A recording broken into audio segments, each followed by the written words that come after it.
μικρός ήμουνα οπαδός και τρελός μες στο Παναθηναϊκό. Έλανε να βγάζω μια καλή δουλειά, αυτοκίνητο ένα σπίτι και λεφτά. Μα εμένα η ζωή μου είναι Κυριακή, πήρες μπαχαλά και μια καλή εκδρομή. Έχασες υποτίσμου ήθελα καλό γιατρό, δικηγόρο πατσόι στρατιωτικό. Μα εγώ μικρός ήμουνα οπαδός και τρελός πάρκο Παναθηναϊκό.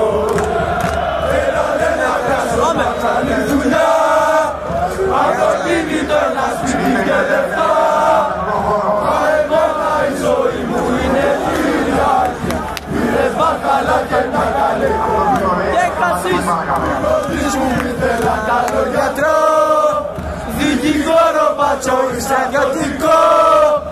Μα εγώ από μικρός ήμουνα οπαδός και τρελός με το Παναθηναϊκό. Έλανε να βγάζω μια καλή δουλειά, αυτοκίνητο ένα σπίτι και